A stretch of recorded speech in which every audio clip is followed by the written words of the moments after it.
Mesdames et messieurs, amis internautes de Bénin Passion Télévision, bonjour et bienvenue à ce dernier numéro de ce vendredi 28 mars 2025 consacré à la politique de la Une des quotidiens paru et parvenu à leur rédaction. Nous démarrons cette présentation par votre quotidien, le Béninois libéré, qui a dit en manchette « Célébration du 5e anniversaire d'Endo Espoir ». Un mini-documentaire pour sensibiliser sur l'endométriose. En bas de page, vous lirez « Coopération renforcée, le Japon finance la finalisation de l'échangeur de Védoukan. Congrès constitutif du Parti libéral de Richard Ourou, inédit, 1200 membres fondateurs attendus. » Nous retrouvons ensuite le matinal qui titre aujourd'hui en manchette « Construction de la cité nouvelle de Wedo, Nicéphore Soglo impressionné. Lire la déclaration de l'ancien chef de l'État après sa visite.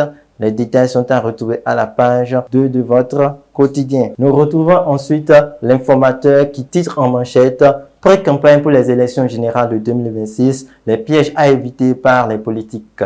Les détails sont à lire à la page 3 du quotidien. Toujours à la une du quotidien, vous lirez « En visite à la cité nouvelle de Wedo, Soglo se dit être impressionné ». C'est à lire à la page 8 de votre quotidien. Puis en bas de page, vous lirez Hack, Édouard Loco reçoit Eugène Abalor en audience. Les détails sont à lire à la page 3 de votre quotidien. Passons au quotidien First Info qui affiche en manchette remise d'équipement à l'initiative présidentielle Faso Membo, 1 millier d'engins remis par le chef de l'État pour 5000 km de route à bitumer par an. C'est à lire à la page 10-11 du quotidien. En bas de page, vous lirez Sommet mondial du numérique 2025, les efforts du Bénin dans la transformation numérique exposé à Washington. Et puis vous lirez au rez-de-chaussée Ifanyi, Journée internationale de la femme. Les femmes leaders et administratives d'Ifanyi s'engagent pour le bien-être et l'épanouissement. Les détails de cette information sont à lire à la page 2 et 3 de votre quotidien. À présent, votre quotidien de Ménotin Fraternité met à sa manchette commémoration des 5 ans d'existence du Haut-Bénin, la sensibilisation sur l'endométriose au cœur des activités de l'ONG Endo Espoir. Les détails de cette information sont allés à la page 2. Communauté musulmane de Porte-Nouveau, Patrice Talon met fin à la crise, l'imam Antiouane confirmé. L'imam Lukman Adegbendin parle de la signification de l'Aïd el-Fitr. Les détails sont à lire à la page 3. Et puis, au rez-de-chaussée, vous lirez entretien avec Romance Vinacmont, promotrice du sport féminin. Les équipes féminines disposent de moins de moyens que celles masculines. C'est à lire à la page 6 du quotidien. Retrouvons les 4 vérités à présent qui met à sa manchette déjà de la crise au sein de la communauté musulmane de Porte-Nouveau. Talon valide du choix de Karim Da Silva et ramène la paix. Les fidèles remercient le karma digne d'eux et prient Allah de prolonger ses jours. C'est à lire à la page 2.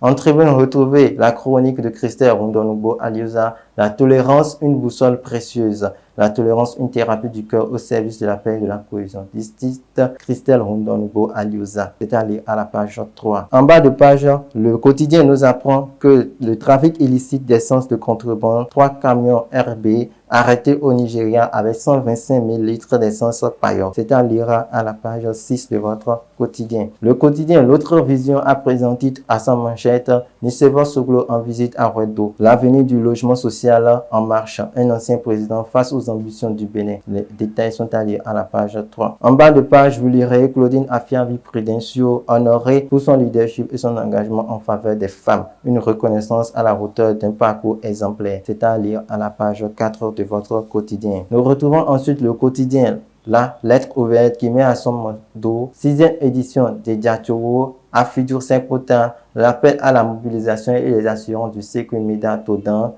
à lire à la page 5. Et puis en manchette, visite des logements sociaux à Wedo, Nicéphore Soglo, administratif des prouesses de Patrice Talon. C'est à lire à la page 3. Et puis en bas de page, vous lirez Association béninoise pour la recherche et l'innovation et 7 membres du conseil d'administration installés. C'est à lire à la page 7 de votre quotidien. Et pour finir cette présentation, nous retrouvons le potentiel qui titre en manchette Police républicaine, les prêts secours hypothéqués, la caisse sous tension, les policiers inquiets. Un audit de la caisse secours s'impose. Les détails sont allés à la page 5. Et puis en sous-tribune, vous lirez face au déca de la désinformation, Claudine Prudencio propose l'éducation aux médias et à l'information. Les détails sont allés à la page 3 de votre quotidien. En bas de page, vous lirez pour vente de parcelles fantômes, un CA poursuivi par la CESAF. Les détails sont à lire à la page 9. Faux en écriture privée et abus de fonction dans une affaire foncière. Le notaire Digne Dadou l'a guidé de nouveau devant la CESAF ce jour. Loi sur la chefferie traditionnelle. Les filles et fils d'Agouna plaident pour la reconnaissance de leur localité. Les détails sont à lire à la page 4 de votre quotidien. Mesdames et messieurs, ce sera tout pour la une des journaux parus parvenus à nos rédactions ce jour. Excellent week-end à tous et à toutes et bonne fête par anticipation de l'Aïd el-Fitr à toute la communauté musulmane.